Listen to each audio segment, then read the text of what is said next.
Hi guys, I hope you're all having an amazing night. Here's my presentation on increasing online networking presence for industry theory and practices. So let me just share my slideshow with you. First slide. So the goals of this project were to establish meaningful connections. Um, this is important because not every connection that you make on social media is going to be meaningful or translate to anything. So my goal was to get followers that I could use as sources, or followers that would be active, engaged in my content with liking and sharing, or commenting on my stories, and actually taking the time to click on what I share instead of just being a number on a follower count. Another goal was to increase the reach of my content over social media platforms. Again, this is to generate more clicks, more views, increase my prominence with things that I share, and increase my credibility a little bit. Another goal was to fix up my LinkedIn profile, which I hadn't worked on in a little bit, make it up to date, share some of my more recent projects, make sure that everything is, everything is as updated as it should be, make sure that it's highlighting my best work instead of something that I might have put in the past that is outdated now. Um, Another big goal for this project was to increase the revenue of my articles would make. Everything that I do for my job is based off of page views and clicks. That's how we measure success. So we can't. So the more clicks and shares we get, the more people view the advertisements on the page, and therefore increase the revenue of my company. So as a producer, my one of my major goals is to have the best, yeah, make sure that the articles are promoted the best way that they can be to maximize clicks and revenue. So the first thing I started with this project was to increase my presence on LinkedIn. I increased I increased my connections by using one of the features that LinkedIn has is they bring up people that you might know automatically, so you could go to that page and just click away. So I did that. I looked for I made sure that the people that I was connecting with were people that I either worked with, or I either worked with directly, or had a class with, or maybe worked in the same organization for, or was in a similar field. I was a little bit selective, but not completely selective. Like I didn't like add somebody if they had like if I didn't know them and they like had a random company. I tried to avoid doing that. I wanted to make sure that the followers that I was getting were meaningful, that were actually useful useful for the goal of this project. I also joined and followed groups for the pages, I for the things that for the companies that I had experience with. So I joined the Files One News page. I joined the Hearst page. I joined Utilisafe page, which was one of my old internships, and I saw what people were posting there, and I participated in liking and sharing, the commenting on some of the content that was shared there.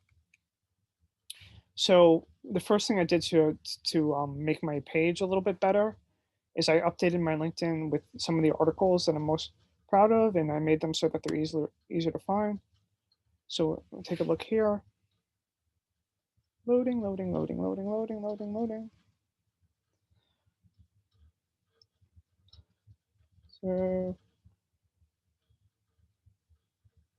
So yeah, I added the portfolio that we worked on for this class.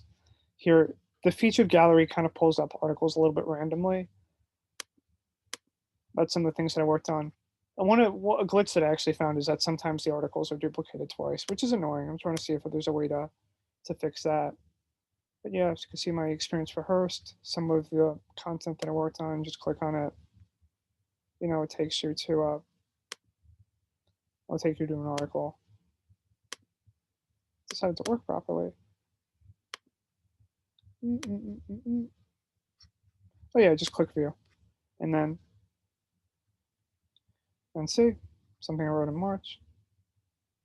Cool, we'll just load up there. Yeah, so people click on that. I get more page views, more revenue. and that's a measure of success for me. I did that. Some of the blogs that I wrote for the Paramount. Unfortunately, a lot of the stuff I wrote for Files when Who's got shut down, so I couldn't share all that. But still, I had a good assortment of things there. So, oh, so well, one I'm very lucky to be working in a company right now that's actually trying to hire and expand that and increase the scale of their reach instead of decrease, which unfortunately a lot of news organizations are doing now. So a lot of the content that I shared on LinkedIn was a lot of career fair stuff and relevant job opportunities. I don't know if any of you guys follow me on LinkedIn, but I just shared something the other day that Hearst is having a career fair to hire some journalism positions for the Connecticut and New York area. So if any of you guys would want to check that out, just check on my LinkedIn page. It should be in like my most recent shares. So there's that, and I participated in the journalism some of the journalistic groups on LinkedIn. I shared some of my friend's stuff, and I participated. This is just like a small comment that I made on my friend who, after the election, shared something about keeping good mental health for journalists. So, and that was just one of the things that I thought was pretty prominent. It was a pretty good article to share. So I shared that, and I liked it. Um, yeah. Another thing with LinkedIn is as you grow your follower base, more people are going to reach out to you without you having to do anything. Let me see if I can go back to my LinkedIn page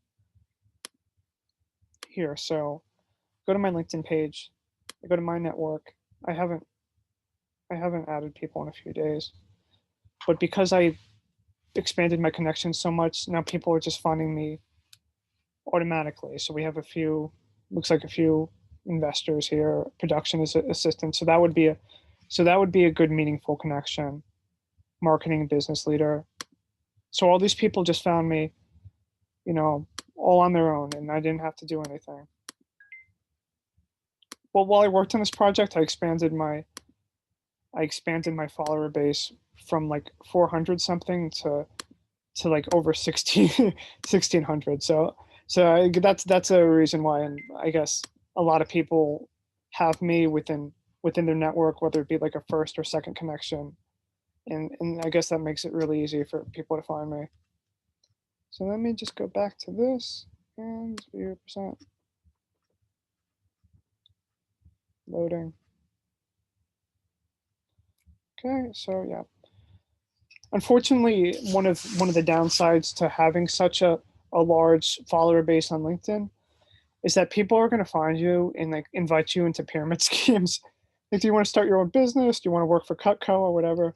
I usually don't respond to those. Those happen like once a week. You could see like a small screenshot here of that happening.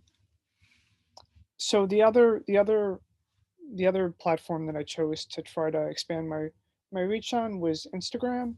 I chose Instagram because it's kind of like becoming, I guess, the go-to platform for social media, especially among people in my age group. I see every day. I see more of my friends leaving things like Facebook and Snapchat. They're getting a little bit outdated, but I know that if I go on Instagram, I'll always find the most up to date stuff.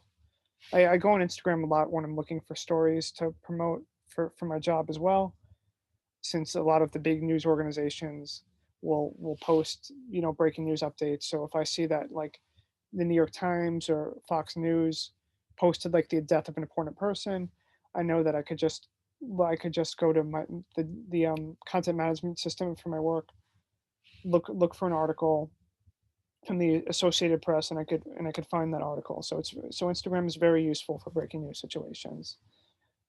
Yeah, so my goal was to increase my followers since my followers weren't too great when I started. And my bad. Sorry. For what I actually decided to do something a little bit different with the way that I approached this. Around the same time that we got this project at the beginning of the semester, I was also put in charge of her CTC and Instagram account. So I worked on both Instagram accounts at once, and I kind of wanted to see how people would react differently to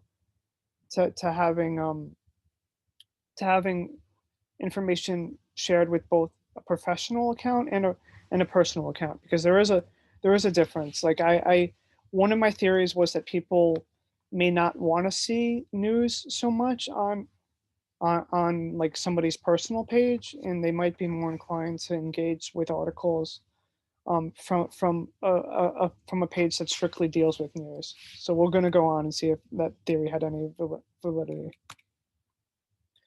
So for my main Instagram account, I would I what I did was I looked at some of the bigger news organizations like the New York Times and Fox News, how they would present their information. So I tried to do it in a similar way. I took a screenshot of the article that I was going to promote, wrote a little caption, I put a little link. And one of the things that you have to keep in mind with Instagram is that when you want to link to something, you can't you can't always do it unless you're unless you pay for it. You can't always do it on the post itself. So if you're going to share an article, you have to make sure you go to your profile, put the link to the article there, and just I put a little guide in the post that I made to tell people to make sure to click on the article in my profile. For the Scene Instagram account, that focuses on events around Connecticut. Unfortunately, since I've been a little held up in my house for the past few months, like many of you, so it's hard for me to get like amazing photos. So I work with a bunch of photographers for at Hearst. So I had them for when I posted on this account. I'd have them send pictures that I could make into a gallery to promote on the articles and stuff. And I also made sure that when I made posts for my work account, one of the goals for the Scene Instagram account is to deal with to find like popular places around Connecticut, whether it be restaurants or venues. So when I made posts on my Instagram, I made sure to tag everything appropriately so that the venue would know that someone's talking about them. This is important because when you have like a small base of followers, um, getting picked up by a larger account, like a larger venue or restaurant that may have thousands of followers, could be very good for getting exposure to your posts. So one of the measures of success I used was analytics. So you could see right here that one of the posts that I made gained me 15 profile visits and had a reach of 402 people. Not as many as I would have hoped, but it's something. It just showed to me that the posts that I made when are were kind of doing their job. They were directing people to my profile. I wish that Instagram had a way for me to link the article just on the post itself, so they didn't have to take the extra step of going to my profile. But that's not how things worked out, unfortunately. I also tracked engagement using Google Analytics, so you could see some of the. I think this was on the post that I made for the election. You could see that social media really did help increase engagement a little bit. So by the time that I was done with that, it had a page view of around 2.6 thousand, which is pretty nice. You could always do better, but it showed to me that what I was doing to increase engagement was having a positive effect. So reaction to its Instagram, the Insta posts themselves. For the Scene one, it was pretty good. People always, especially with the way that the climate is now, with the way that the business climate is now with COVID, restaurant owners really appreciate having someone highlight the things that they're doing. So I got a lot of love for that. Here's a message I got from a restaurant. And for my personal account, some of the reactions to the tribute, some of the reactions to the tribute articles that I did was especially positive, since during the course of this project, I covered the death of Ruth Gator Ginsburg and also Alex Trebek. Um, Unfortunately, because the political climate now is so polarizing, a lot of times people don't like seeing political posts on somebody's personal account. Um, a lot of times, especially due to the election, a lot of Trump supporters are very a little bit groggy about what's happening. So I had one of my friends send me one of my Instagram posts that I made, and they're like, "How about no, Joseph?" Because they were very upset with the election results. I actually I had a couple of people unfollow me too. This was like one of the tamest things that I could show here. But it's all right. Part of doing your job as a journalist, not everyone's always going to like what you post. I tried to make sure that I stayed my ground and I didn't remove any content due to this. So that's basically my presentation. I'm sorry that you guys we can't do this live, so I can't ask if you guys have any questions in person. But if you guys do want to ask me any questions or like want to connect with me on LinkedIn or whatever, just please leave a comment in the message board on Blackboard with your information. I'll be happy to connect with you and talk to you. Anyway, guys, I hope you guys all had a great night, and I'll see you later. And let me just